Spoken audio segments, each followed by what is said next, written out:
So I got a fun little video for you today. I'm going to show you how I made this very simple louver press here so that you can punch out nice uniform louvers just like this in a piece of sheet metal. This is 16th inch aluminum and it works pretty well for this.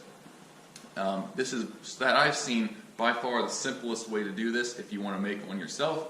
I just made it with a bottle jack and pieces of steel that I had laying around, and you can see I have it mounted right in here to my English wheel frame. So if you have something like this to start off of as like a nice sturdy frame, that'll make it even easier. So enjoy the video.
Alright, so I got it set up in here.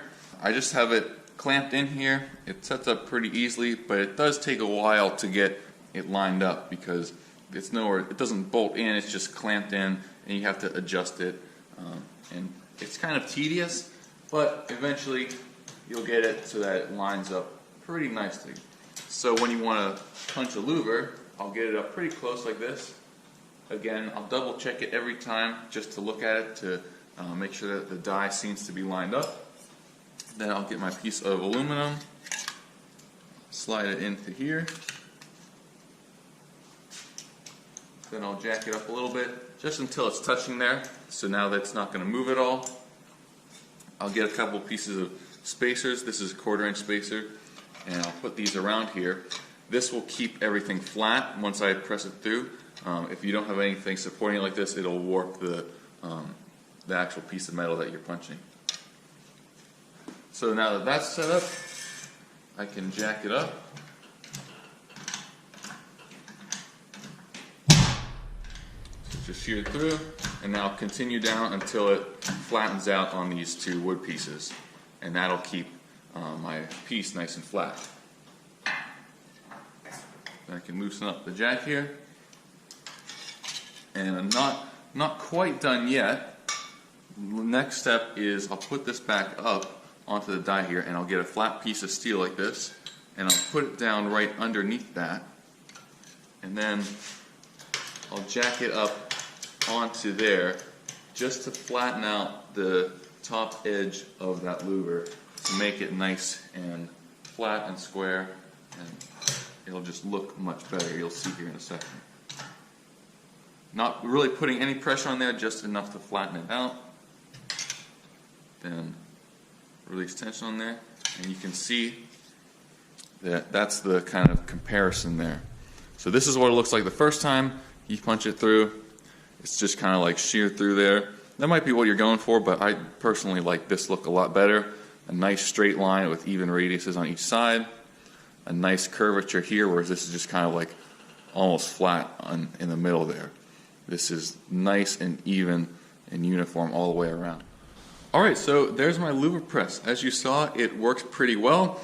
You can make this yourself if you have a bottle jack and some pieces of steel like this laying around, and it works pretty well once you get everything lined up. If you had 1,000 louvers you wanted to punch for something, probably not the best way to go though, because you can see this does move a little bit, so if this gets bumped, then it's going to ruin your piece because it's not going to be lined up at all. So I do have to check the alignment before each and every louver. But if you just have a custom project you're working on, you want to add some nice cooling vents like this, or just some louvers for extra aesthetics, this is a nice way to go, and it's a fun little project for the day as well. So thanks for watching, and I'll see you next time.